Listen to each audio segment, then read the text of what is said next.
السلام علیکم ورحمۃ اللہ۔ امید ہے کہ آپ سب لوگ خیریت سے ہوں گے۔ میں بھی یہاں ٹھیک ہوں۔ آج چوتھے لیکچر کے ساتھ خواجہ میر درد کی غزل کے ساتھ میں آپ کے سامنے حاضر ہوں 11ویں جماعت سے۔ ہم دیکھیں گے سب سے پہلے کہ ان کے MCQs کیا ہیں، اس کے بعد اشعار کے مرکزی خیال میں آپ کے سامنے اہم اشعار کے پیش کروں گا۔ خواجہ میر درد کی غزل نمبر 1 ہے، تصوف کے امام کہلاتے ہیں۔ غزل میں صوفیانہ کلام شامل کرنے والے جو ہے پہلے شاعر ہیں۔ دیوان ان کا نالے درد کے نام سے مختصر مگر جامع ہے۔ والد کا نام ناصر اندلیب جو کہ خود ایک شاعر اور گدی نشین بزرگ تھے، اور اسی جو ہے وہ نسبت سے خواجہ میر درد بھی جو ہے گدی نشین بزرگ تھے۔ پیشہ ورانہ زندگی کے لحاظ سے انگریزی فوج میں جو ہے وہ فوجی کی حیثیت سے، سپاہی کی حیثیت سے کام کرتے رہے۔ بعد میں ریٹائرمنٹ کے بعد صوفیانہ زندگی اپنے والد کی طرح اختیار کی۔ گدی نشین بزرگ بھی ہیں۔ موسیقی میں بھی آپ کو کمال حاصل تھا۔ غزل نمبر 1 میں بیٹا شعر نمبر 3 ہے، طوفان نوح نے تو ڈبوئی زمیں فقط، میں ننگ خلق ساری خدائی ڈبو گیا۔ یہاں پر دیکھیے شاعر نے اس شعر میں تنوی کا بہت خوبصورت استعمال کرتے ہوئے کہا ہے کہ طوفان نوح جو آیا وہ ان کی ایک نافرمانی کی وجہ سے آیا، اور ان پوری طوفان نوح جب آیا تو پوری زمین کو اس نے ڈبو دیا، صرف زمین کو۔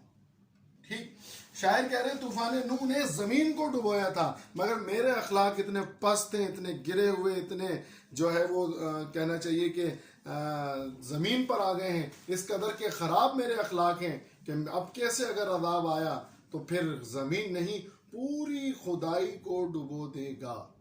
اپنے اوپر یہ بات لے کر ہم سب کے اخلاق کی طرف جو ہے وہ اشارہ کرتے ہوئے کہہ رہے ہیں کہ آج کا انسان اس قدر پست اور بد اخلاق ہے کہ اب اگر عذاب آیا تو پھر ساری خدائی یعنی کہ پوری کائنات کو ڈبو دے گا۔ اس کے ساتھ ہی دیکھتے ہیں، واعظ کسے ڈراوے ہے یوم حساب سے، گریا میرا تو نام اعمال دھو گیا۔ انسان موت سے ڈرتا ہے، مرنا تو برحق ہے، بچے گا نہیں، مگر موت اسے یاد دلاتی ہے قبر میں حساب دینا ہے، حشر میں حساب دینا ہے، تو اس حشر کے حساب سے ڈرتا ہے۔ اور واعظ جو بیان کرتا ہے، جو مولوی حضرات علماء کرام عالم جو ہمیں مختلف حوالوں سے موت سے ڈراتے رہتے ہیں، شاعر کہنا چاہتا ہے واعظ کسے ڈراوے ہیں یوم حساب سے۔ جب ہم یہ کہتے ہیں کسے ڈراؤ، کسے ڈراتے ہو؟ مجھے، میں نہیں ڈرتا۔ شاعر کہہ رہے ہیں کس کو ڈرا رہے ہو؟ مجھے ڈرا رہے ہو؟ میں نہیں ڈرتا۔ واعظ کسے ڈراوے ہیں یوم حساب سے، کیا قیامت کے دن سے کس کو ڈرا رہے ہو؟ مجھے ڈرا رہے ہو؟ مجھے ڈرانے کی ضرورت نہیں۔ گریا میرا تو نام اعمال دھو گیا، میں اتنا اپنے رب کے آگے رویا ہوں کہ میرا نامہ اعمال دھل گیا ہے۔ مجھے یقین ہو چلا ہے کہ میرے رونے کی وجہ سے میرا رب مجھے معاف کر دے گا۔ میرے رب نے مجھے معاف کر دیا ہے، اور اس معافی کے ذریعے سے ہوا کیا؟ رونے سے جو آنسو نکلے انہوں نے میرے نامہ اعمال کو جہاں برائیاں لکھی ہوئی تھی دھو دیا ہے۔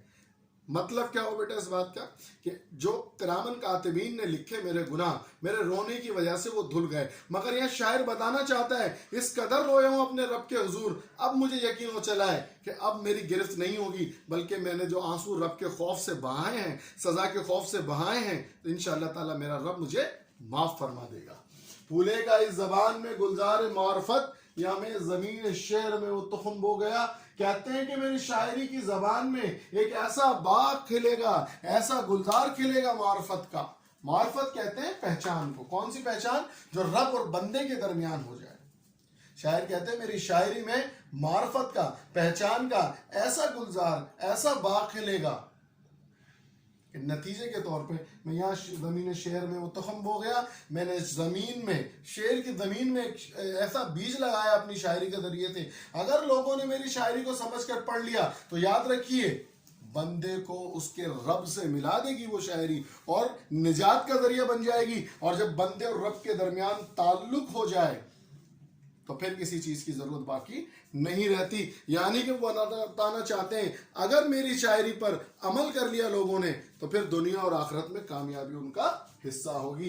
آیا نہ اعتدال پہ ہرگز مزاج دہر، میں گرم و سرد زمانہ سمو گیا۔ یہاں دنیا داری کی طرف اشارہ کرتے ہوئے کہہ رہے ہیں میرا دنیا سے مزاج دہر، دنیا سے موافقت رکھنے والا مزاج اعتدال پر نہیں آیا، کبھی درمیان پہ نہیں آیا۔ کیوں نہیں آیا؟ اس لیے کہ میں دنیا کے ساتھ تھا۔ ٹھیک ہے، میں دنیا کی طرف زیادہ رہا، کاش میں دین اور دنیا کو ساتھ لے کے چلتا، لیکن میرا دنیا سے مزاج رکھنے والا آگے رہا اور دین پر میں پیچھے رہا. آیا نہ میں اعتدال پہ ہرگز مزاج دہر. میری طبیعت کبھی درمیان پہ نہیں آئی. وہ طبیعت جو دنیا کی طرف تھی دنیا کی طرف زیادہ رہی. اگر میں دین اور دنیا دونوں کو ساتھ لے کر چلتا کامیاب ٹھہرتا. مگر بدقسمتی ایسا نہیں ہوا. میں گرچہ گرم و سرد دمانہ سم ہو گیا. میں نے دنیا میں بہت سی سہولیات دیکھی, بہت سی پریشانیاں دیکھی. پریشانیاں دیکھتا, رب سے معافی مانگتا. سہولیات دیکھتا, رب کا شکر ادا کرتا. مگر یہ جو دنیا پہ چلنے والا میرا ذہن تھا, مزاج تھا, وہ دنیا کی طرف رہا. بالآخر مجھے افسوس کہ میر کا جو شعر تھا کہ ایک دنیا میں تم کیوں آئے تھے اور کیا کر چلے, اس کے مصداق ہم آئے کسی اور کام کے لیے تھے, کچھ اور کر کے یہاں سے دنیا سے رخصت ہوئے. یہاں تک کہ آج تک کے لیے مجھے اجازت دیجیے.